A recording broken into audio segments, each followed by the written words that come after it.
പിതാവിൻ്റെയും പുത്രൻ്റെയും പരിശുദ്ധാത്മാവിൻ്റെയും നാമത്തിൽ ആമേൻ. കർത്താവായ ദൈവമേ, സ്വർഗീയ പിതാവേ, അങ്ങേ സ്തുതിക്കുന്നു, വാഴ്ത്തുന്നു, ആരാധിക്കുന്നു. പരിശുദ്ധാത്മാവായ ദൈവമേ, അങ്ങേ വാഴ്ത്തുന്നപ്പാ, ആരാധിക്കുന്നു, മഹത്വപ്പെടുത്തുന്നു.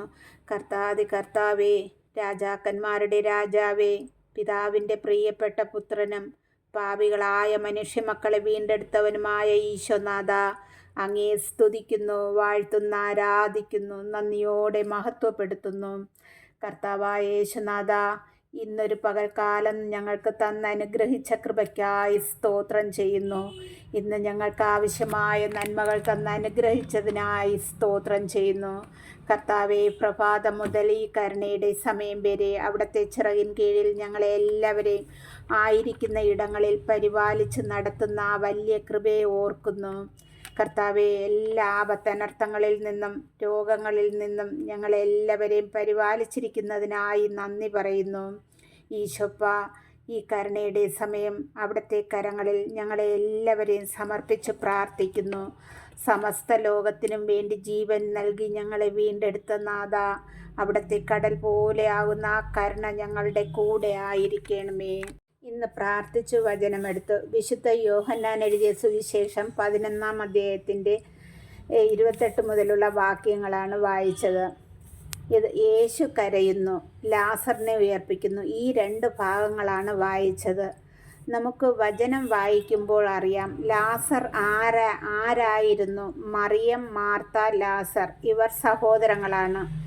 ഈശോ സ്നേഹിച്ചിരുന്ന ഒരു വ്യക്തിയായിരുന്നു ലാസർ. അങ്ങ് സ്നേഹിക്കുന്നവൻ രോഗിയായിരിക്കുന്നു എന്ന് പറഞ്ഞ് ഈശോയുടെ പക്കൽ ആളിനെ അയക്കുന്നു ഈ സഹോദരിമാർ. അപ്പോൾ അവർക്കറിയാം ലാസറിനെ ഈശോ എത്രമാത്രം സ്നേഹിച്ചിരുന്നു എന്ന്. ഇവിടെ മറിയവും മാർത്തയും അറിയുന്നുണ്ടായിരുന്നു ഈശോയുടെ ആ വറ്റാത്ത സ്നേഹം.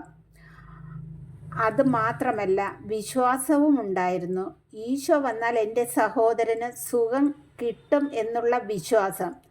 അതെ പ്രിയ സഹോദരങ്ങളെ, മാർത്തായുടെയും മറിയത്തിൻ്റെയും വിശ്വാസം നാം ഓരോരുത്തരും പിന്തുടരേണ്ടവർ തന്നെയാണ്. നമ്മുടെ വീടുകളിലോ ബന്ധുക്കളിലോ രോഗികൾ കാണും, അല്ലെങ്കിൽ രോഗഭാരത്താൽ വലയുന്നവരെ നാം ഓർക്കണം. വെറുതെ ഓർക്കണം എന്നല്ല പറയുന്നത്. അവരെ ഓർക്കുമ്പോൾ നാം വിശ്വാസത്തോടെ യേശുവിനെ വിളിക്കണം. നമ്മുടെ വിശ്വാസത്തോടെയുള്ള ആ വിളി ആ രോഗിയുടെ അടുക്കൽ യേശുനാഥൻ എത്തും. സൗഖ്യദായകനായ യേശുവിനെ നമുക്ക് വിളിക്കാം. പിന്നെ ഈ വചനഭാഗങ്ങളിൽ യേശു വരുന്നുണ്ട്. ആ സമയം ലാസർ മരിച്ചു കഴിഞ്ഞു. യേശു കണ്ണുനീർ പൊഴിക്കുന്നതും നമുക്ക് ഇവിടെ വായിക്കുമ്പോൾ അറിയാൻ സാധിക്കുന്നുണ്ട്. അപ്പോൾ യഹൂദർ പറഞ്ഞ ഒരു വാക്ക്, അവൻ എത്രമാത്രം ലാസറിനെ സ്നേഹിച്ചിരുന്നു എന്ന്. ഈശോയെ സ്നേഹിക്കുന്നവർക്ക് വേണ്ടി ഈശോ നോക്കിയിരിക്കുകയാണ്. ആയതിനാൽ പ്രിയ സഹോദരങ്ങളെ, നാം ഓരോരുത്തരും ഈശോയെ സ്നേഹിക്കുന്ന മക്കളായി ഈശോയെ നേടുന്ന മക്കളാകാൻ വേണ്ടി നമ്മുടെ ജീവിതങ്ങളെ ഒരുക്കണം. അതിനുവേണ്ടി ഈശോയുടെ വാക്കുകളാകുന്ന വചനം നമ്മുടെ വീടുകളിൽ ഉണ്ടല്ലോ. സമയം കിട്ടുമ്പോൾ വചനം വായിക്കണം, കൽപ്പനകൾ പാലിക്കണം. വേദപുസ്തകം വായിക്കുമ്പോൾ തന്നെ നാം അറിയാതെ തന്നെ വചനവാക്യങ്ങളെ ചേർത്ത് പിടിക്കുന്നവരാകും. 40-ാം വാക്യത്തിൽ പറയുന്നു, വിശ്വസിച്ചാൽ നീ ദൈവ മഹത്വം കാണും. ലാസറിൻ്റെ സഹോദരിയായ മറിയത്തോടാണ് യേശു പറയുന്നത്.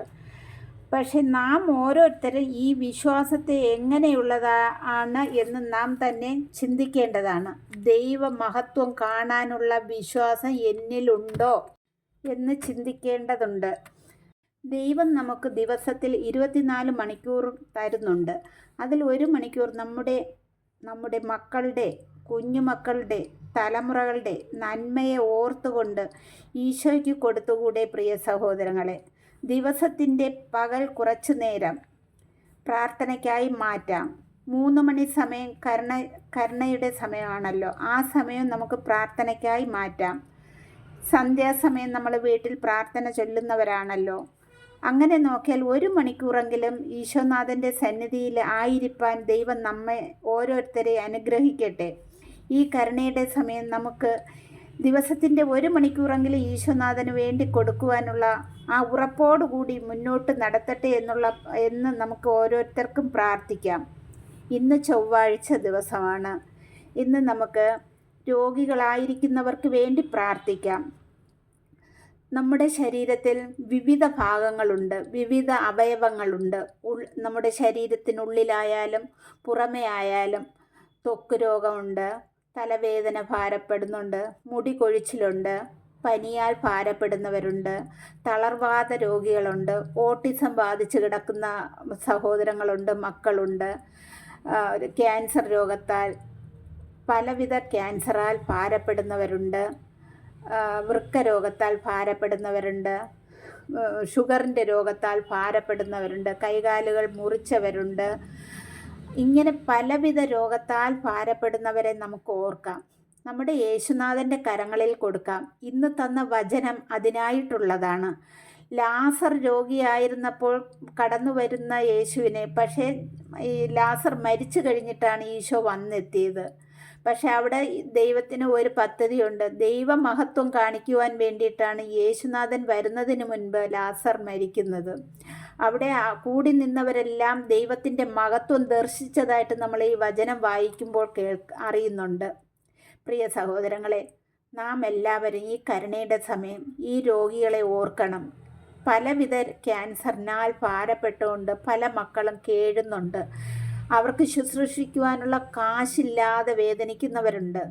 മരുന്ന് സമയത്തിന് വാങ്ങിക്കൊടുക്കുവാൻ കഴിയാതെ വേദനിക്കുന്ന സഹോദരങ്ങളുണ്ട്, മക്കളുണ്ട്. അവരെ എല്ലാം നമുക്ക് ഈ സമയം ഈശോനാഥൻ്റെ കരങ്ങളിൽ സമർപ്പിക്കാം.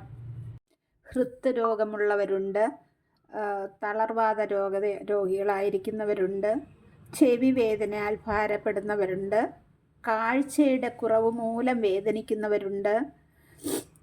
അതുപോലെ പലവിധ രോഗത്താൽ ഭാരപ്പെട്ട് കഴിയുന്ന എല്ലാ സഹോദരങ്ങളെയും മക്കളെയും മാതാപിതാക്കളെ ഈ കരുണയുടെ സമയം കർത്താവേ അവിടുത്തെ പാദപീഠത്തിൽ സമർപ്പിക്കുന്നു.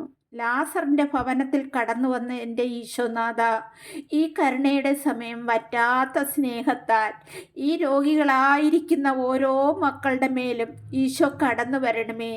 സൗഖ്യദായകനായ ഈശോ നല്ല ഔഷധമായി ഓരോ മക്കളിലും പ്രവർത്തിക്കണമേ എന്ന് പ്രാർത്ഥിക്കുന്നു.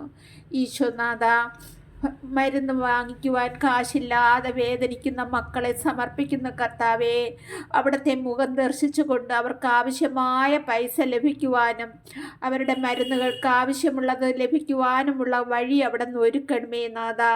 കർത്താവായ യേശുനാഥ, ഓരോ മക്കളെയും അവിടുത്തെ കൃപ കൊണ്ട് നിറയ്ക്കുമാറാകണമേ. സൗഖ്യദായകനായ യേശുനാഥ, കടന്നു ചെന്ന് ഓരോ മക്കളിലും പ്രവർത്തിക്കണമേ എന്ന് പ്രാർത്ഥിക്കുന്നു ഈശോപ്പാ.